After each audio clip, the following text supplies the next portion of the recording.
Hey everyone, it's the Doom Dog, and it's time to fulfill a promise. Today we are taking a look at Untold Legends Dark Kingdom for the PlayStation 3. Dark Kingdom is a hack-and-slash dungeon crawler role-playing game, and it was the final game in the series. I reviewed the first two in the past, and I will leave a link below and at the end of this video for you to check those out.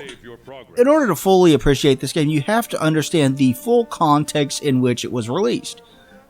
The year was 2006, and the gaming industry was taking its biggest leap forward since everything went fully 3D in 95 and 96.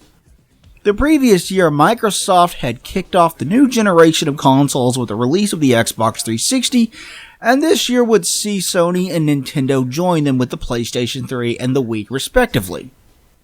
This year would bring a big jump in resolution to consoles with the leak to high definition. Sony's new machine boasted the most powerful hardware of the bunch, and it had a Blu-ray player which allowed it to have more storage space for a single game. This should also allow for bigger games with better visuals, played at higher resolutions, and cleaner, clearer, and more crisp audio than ever before. Expectations for this generation were very high. In 2006, the role-playing game was still a major driving force in the industry. Just like the first-person shooter is now. It was a huge deal, and you needed one on your console because they would push system sales. That is why it was a huge deal when Final Fantasy XIII was announced to be coming to the Xbox 360. Untold Legends Dark Kingdom was a launch title for the PlayStation 3. It was the game that carried the RPG torch when the system launched. If you were an RPG fan, this was your game when you picked the system up at launch. With that in mind, the game carried with it a lot of expectations.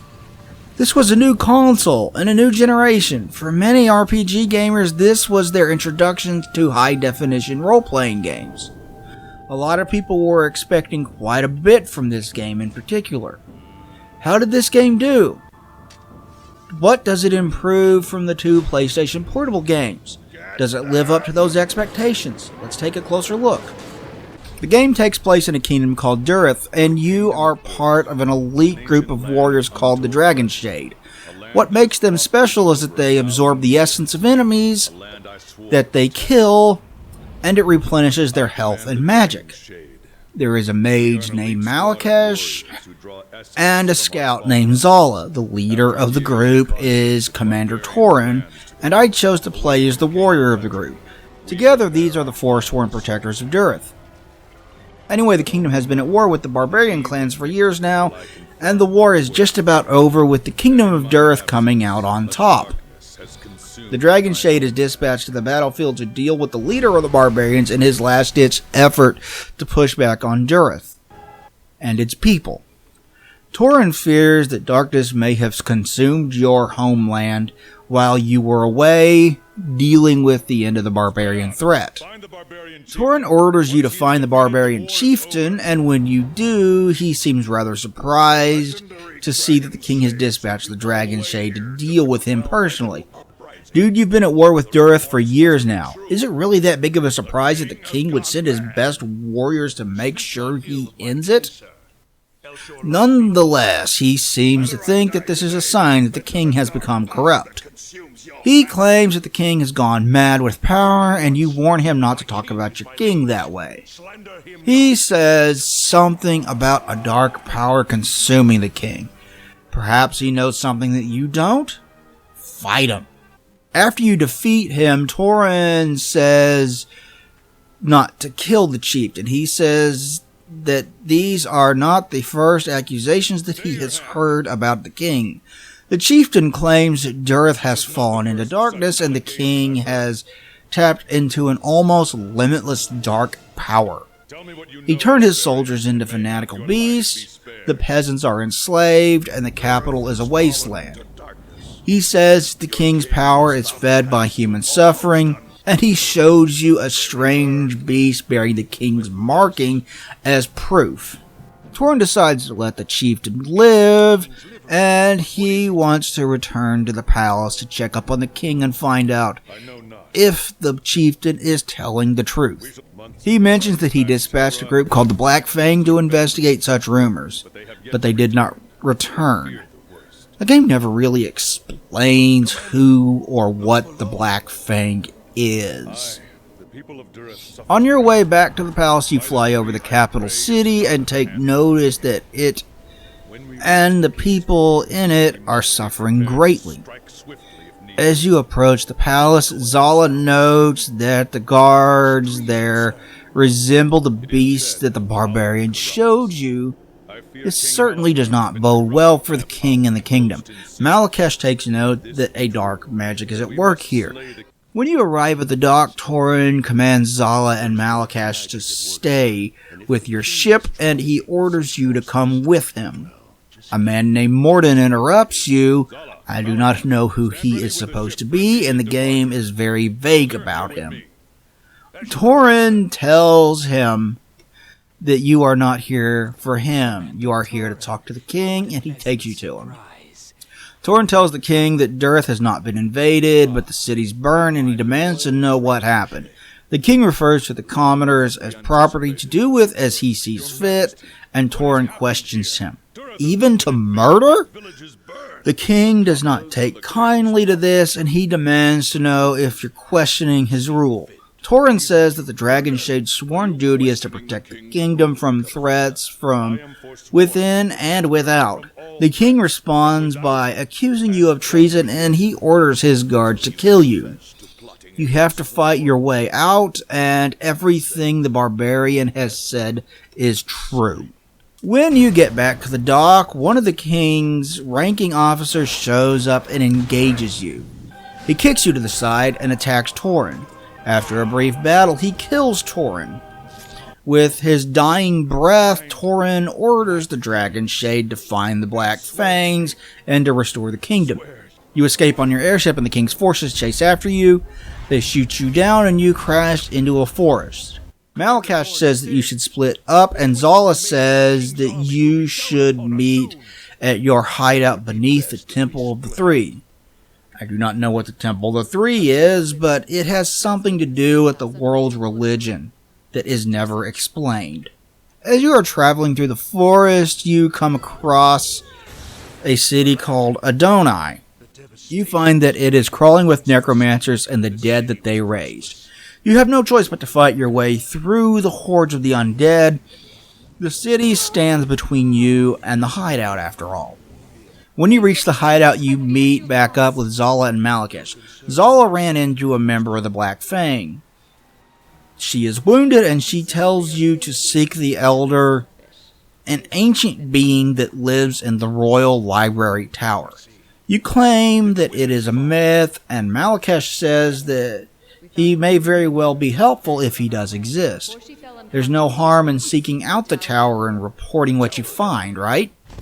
Upon leaving your hideout, you run into more necromancers. Your character figures that they must have raised the dead to build up an army for the king. This seems like something your character should have figured out back when you reached the city of Adonai. It certainly seemed obvious to me that that was what was happening, but whatever. You do eventually reach the tower, and a voice calls out to you as you approach. You inform the voice that you are the Dragon Shade, the sworn protector of Durth, and he acts as if he's never heard of you. You demand to know his location. He says that he is on top of the tower. He gives you a portal to enter the tower and warns you that it is full of golems. Does it not have a front door? Why would the tower be full of enemies if there's an ally on top of it? That does not make much sense to me.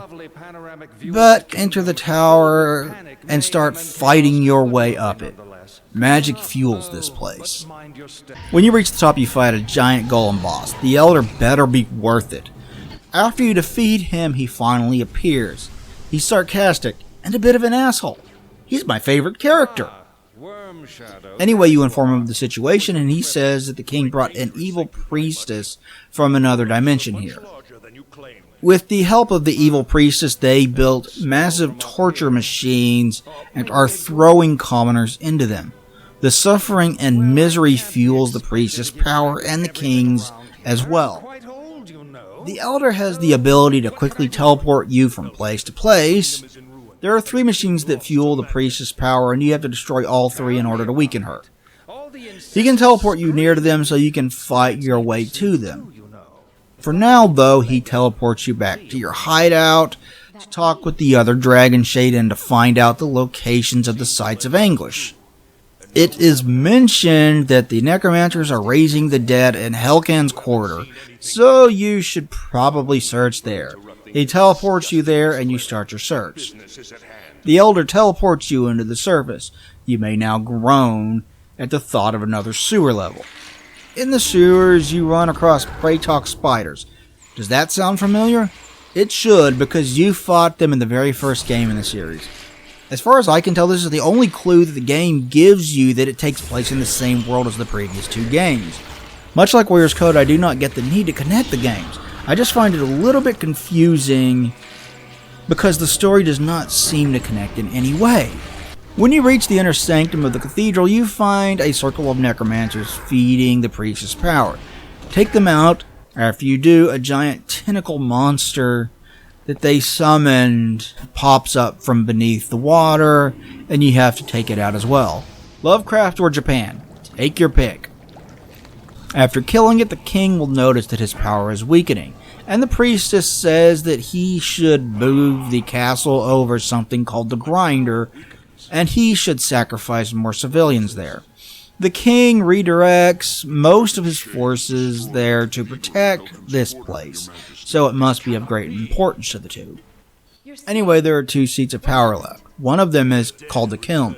You can surely guess what the other one is called. That's right, it's the Grinder.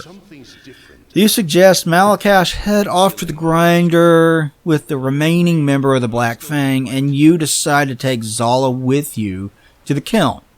Malakash objects to this, but you remind him that it is your sworn duty to protect the realm, not the king. You request passage to the Kiln, and the Elder gives you a teleport to it. As you are fighting your way through this place, you come across Commander Torin. He has been resurrected as one of the king's men, and he kills Zala. You're forced to kill him. After doing so, Zala confesses that she loves you, and I have to bitch about this. Not only is there no chemistry at all between these 2, the game does not even hint at them being in any kind of relationship before this. It does not develop anything close to a personality for either of these characters. These 2 have about as much personality as anyone from the first game, so this literally comes out of nowhere. Leaving this out of the game would change absolutely nothing. It feels so forced and completely out of place. It just feels weird and off-putting as a result. Anyway, you find a large 2-headed beast deep in the kiln, and there are 2 machines powering and healing him. Kill it and the kiln is destroyed. Return to your hideout where Malakash betrays you. He kills the member of the Black Fang, and he says the king made him an offer that he could not refuse. I'm going to make him an offer he can't refuse. The king will rule the world, and those that are faithful to him will be handsomely rewarded. You have to take him out. After doing so, you ask for passage to the Grinder, and the Elder gives you a teleport as close as he can get.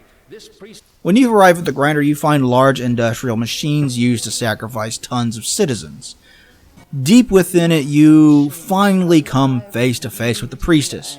She threatens you, naturally, and she says you will destroy yourself if you manage to kill her.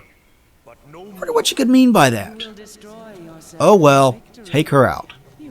When you do manage to kill her, she gets sucked into the machine. The Elder gives you teleport back to the tower. When you get back there, you fall over in pain from it.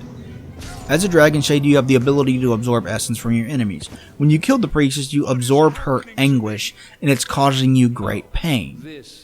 The Elder says that you need to kill the king in order to free yourself from this, or it will consume you and kill you. You say that you can't bring yourself to kill the king, and he tells you that the king will just rebuild the sites of anguish if you don't. You promise to do what you can, and the Elder gives you teleport to the king's palace. You arrive at the docks, and it is heavily guarded. Prepare for a fight. When you make your way into the palace, it is crawling with necromancers and the priestess's machinery. Your character notes that he feels stronger here, and the Elder notes that the priestess's essence that you absorbed is feeding off of the misery and anguish in this place. The longer you stay here, the stronger you will become. If you stay too long, it will consume you, and you will become just as mad as the king. A former member of the Dragon Shade approaches you and challenges you to a fight. Torin kicked him out, and the king corrupted him and turned him into a monster. Yet again, this is left unexplained. The game does not go into detail on who this guy is or what happened to him that leads to him being kicked out. Are you beginning to notice a pattern here? You should be by this point.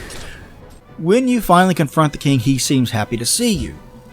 He figured he was going to have to send his soldiers to the far reaches of the realm just to hunt you down and fight you. But you delivered yourself right to him. You inform him that the priestess is dead, but he won't give up his power. You vow to free him one way or another. Fight him and he will eventually flee from you. Chase after him and you can find him in a back room floating above machinery that seems to be fueling his power. It's time to take him down once and for all. After a tough fight, you do defeat him, and he says, "By the three, what have I done?"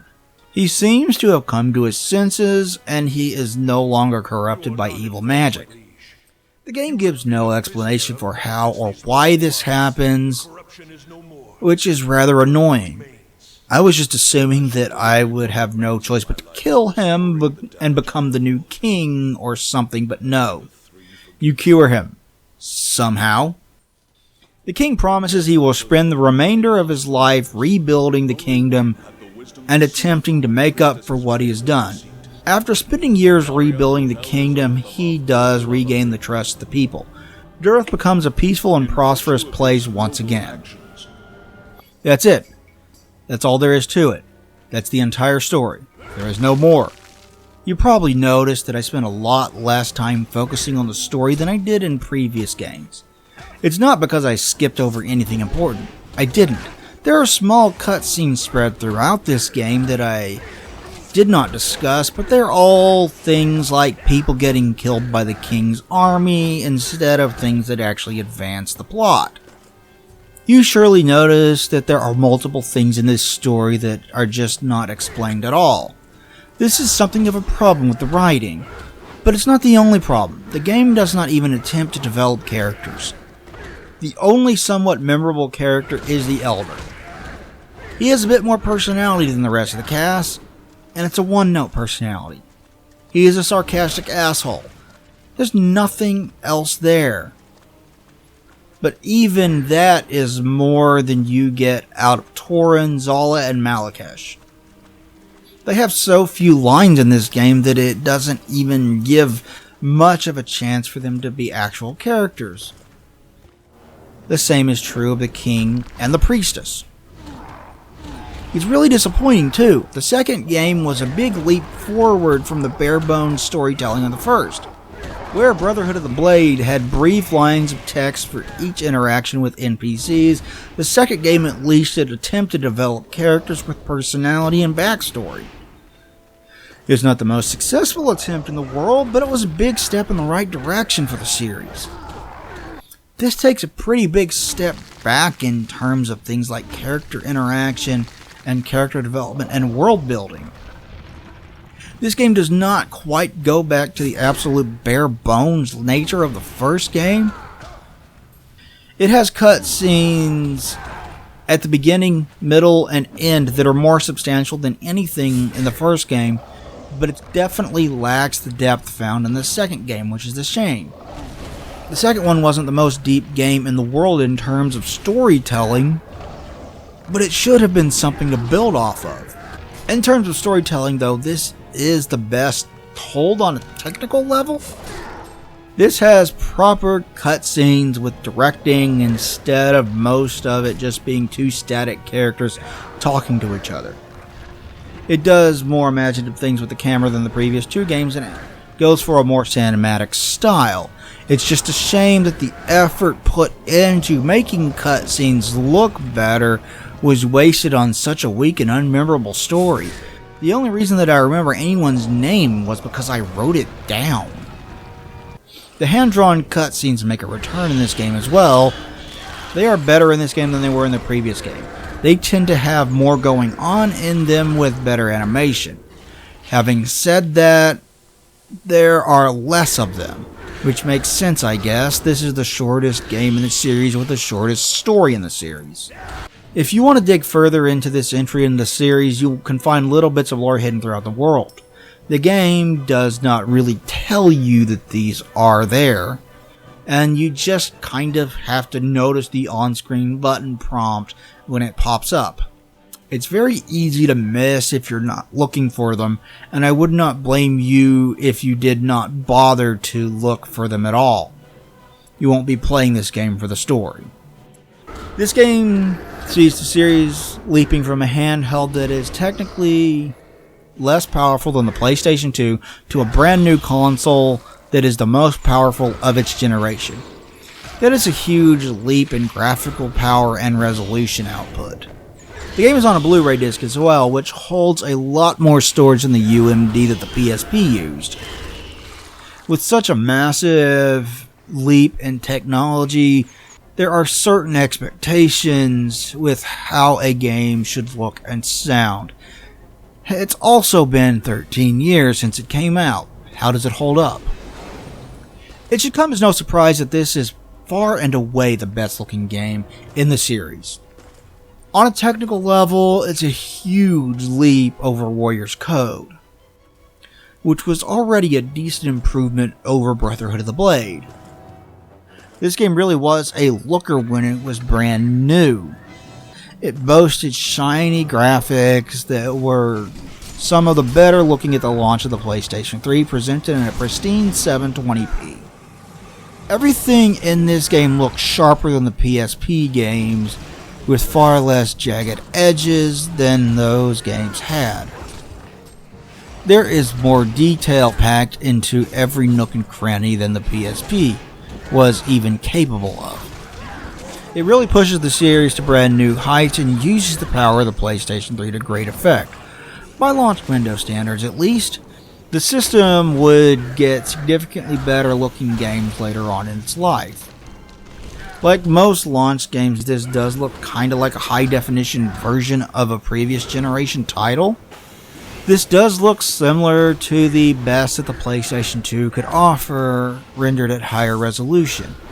I'm talking God of War 1 and 2 though. I'm talking about the games that push the PS2 to their absolute limit. This also renders more enemies on screen at this level than the PS2 could ever hope to, and the jagged edges are smoothed out and it renders it all at high definition. The art design for the most part looks like a continuation of what we saw in Warrior's Code. It does away with the very strange enemy designs that were present in that game for a more consistent overall package though. It's touched up for new hardware of course and is a lot shinier than that was. The impressive particle effects of the first game make a full return here as well. Much like the previous games, this does a good job changing how your character looks depending upon the armor he or she is wearing. Each piece of armor is lovingly crafted to display on your character when you equip it, and there is plenty to choose from in this game. It's also a nice touch when the developers take the time to do this in their hack and slash games.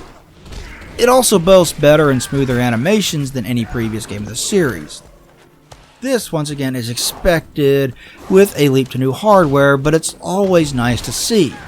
Some of the animations, such as Torin's death, are a little goofy nowadays and have not aged gracefully, but that's probably due to age more than anything else. When you are hacking and slashing your way through hordes of enemies, it animates rather nicely. This all does come at a price though. Like many an early PlayStation 3 game, this has frame rate issues. This will slow down and it can be pretty severe at times. It is mostly stable enough to get you through, but there will be the occasional instance where it looks rather choppy for a second or two. These usually pass pretty quickly, so it shouldn't be too much of a hindrance when you play it. With the leap to a new console came much larger discs for higher quality audio, and this game uses that to its advantage. That much is for damn sure. Your weapon swings carry much more weight to them than they ever have before. It really sounds like your weapons connect for serious damage when you hit enemies, and it sounds great. The sound can get a little repetitive, but that is typically the nature of these kinds of games. The sound is still much more full than anything the PSP was capable of. Combat and environmental effects really sound great. The voice acting is mostly solid enough. I didn't really notice any laughably bad performances in this game, and I rather like the voice actor for the Elder. His actor really brought more life to the role than it would have been otherwise, and it was nice given that he is the only character with anything resembling a personality in this game. He is the standout performance here, but none of it is flat out bad. The music is absolutely excellent. I was surprised at just how good the soundtrack to this game was. Coming off the last game, I was expecting something symphonic, but a little forgettable. I got something symphonic, but it really ups the ante. Look up this soundtrack and see if you can't give it a listen, because there's a lot of great work here.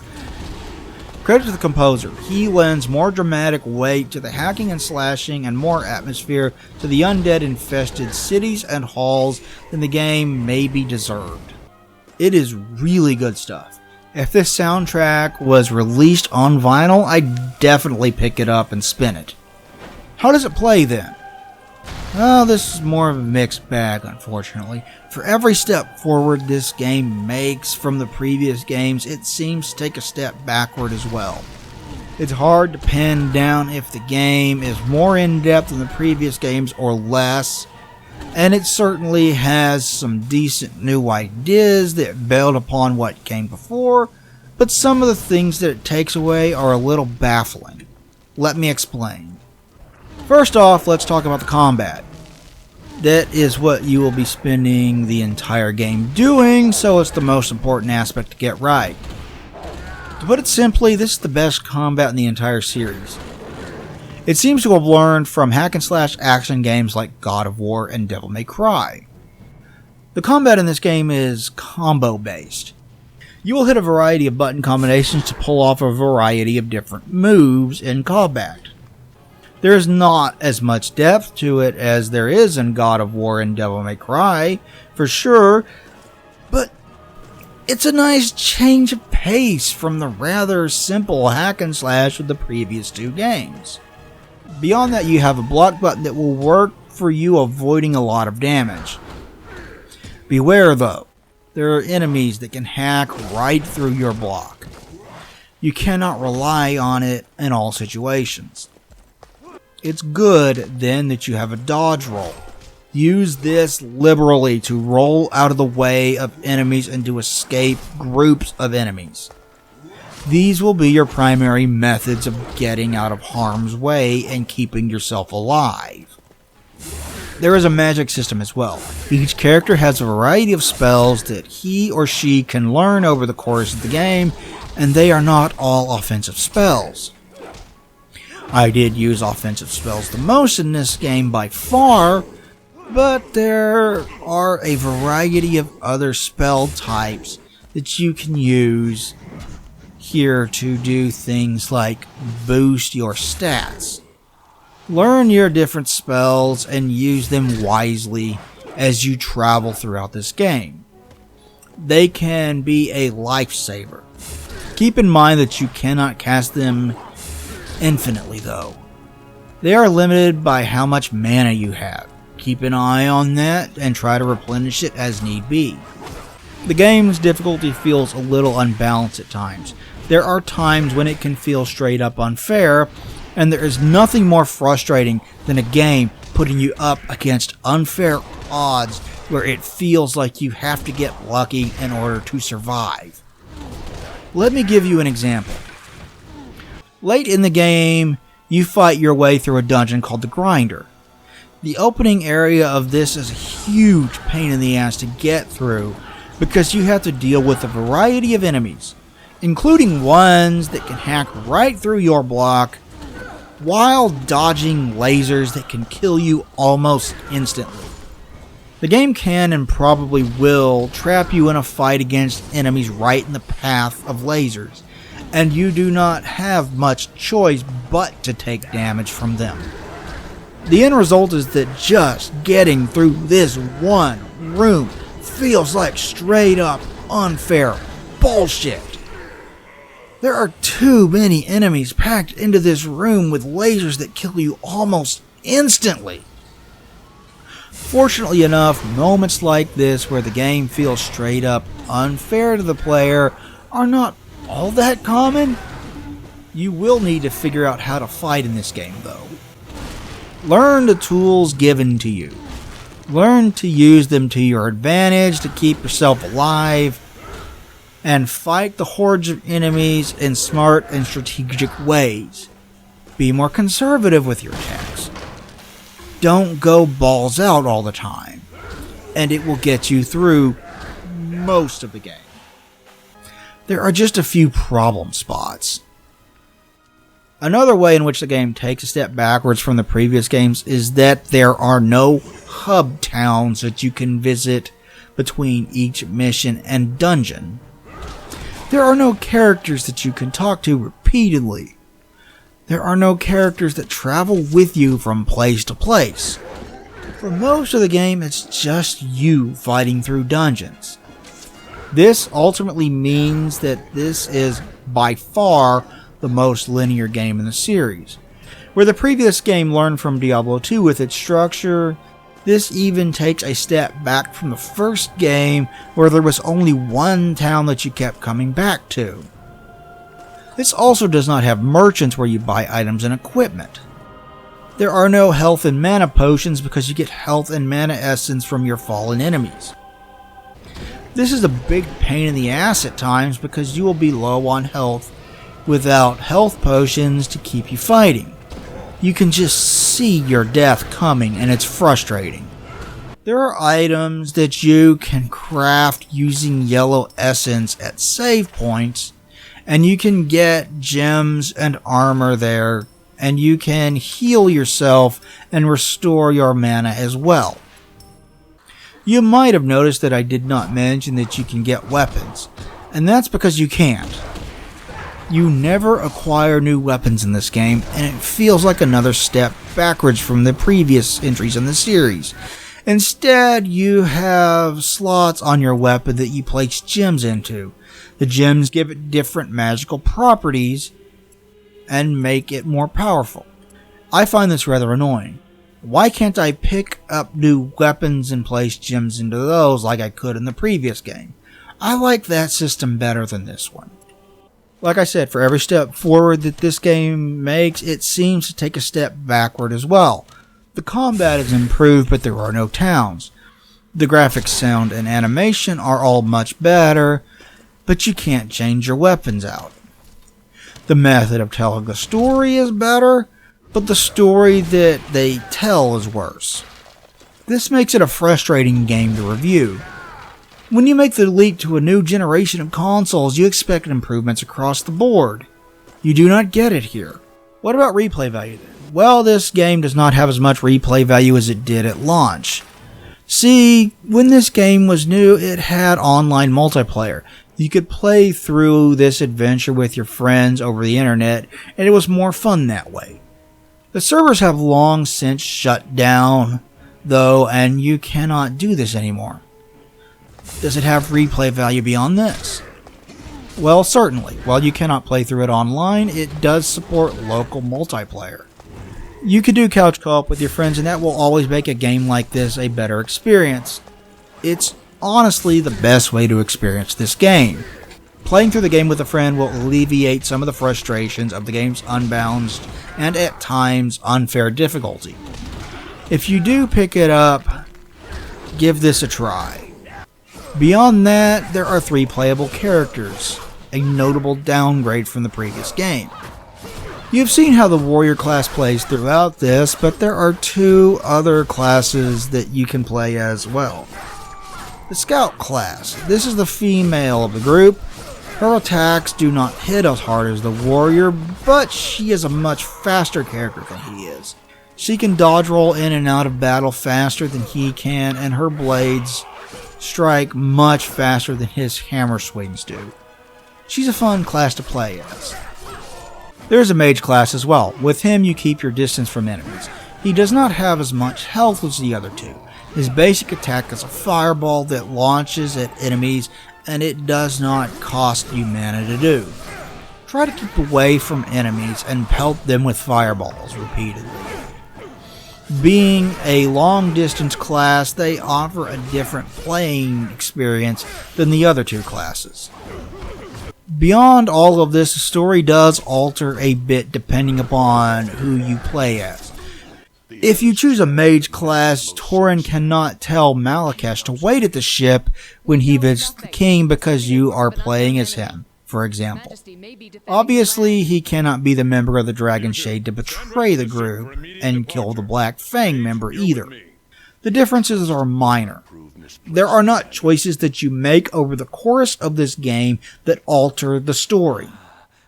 But it's a nice touch to alter the story a little bit. If you play through with all 3 characters, you can easily get 60 or so hours out of gameplay out of this.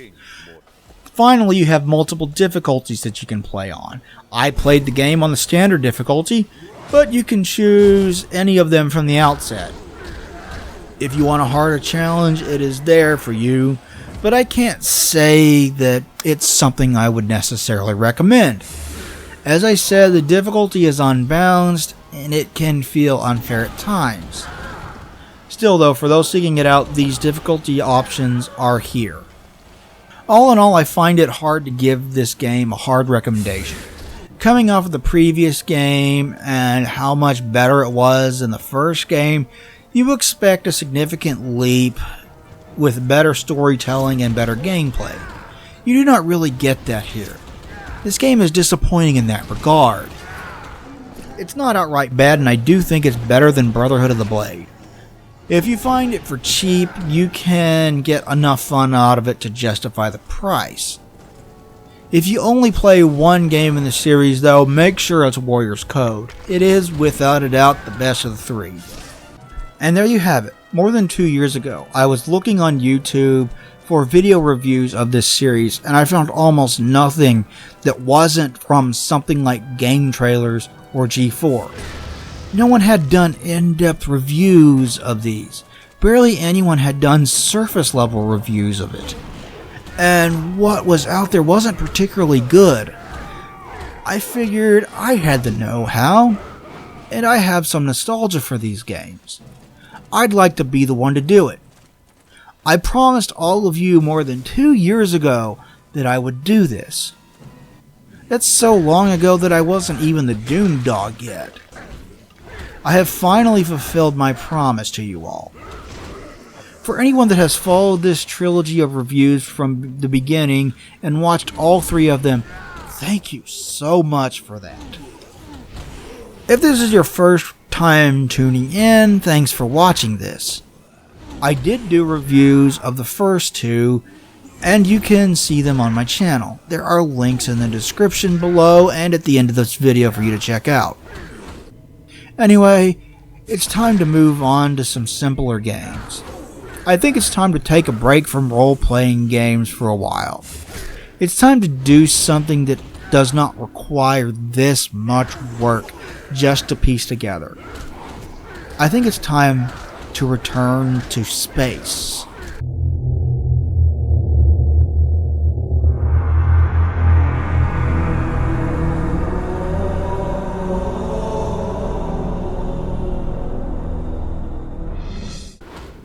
Until next time, Thank you for watching. Please like and comment your thoughts below. Have you played this game? What do you think of it? If you could share this video and subscribe, that would help me out a lot as well. Be sure to ring the bell so you get notifications for when I upload. Talk to you later, everybody. Doomdog out.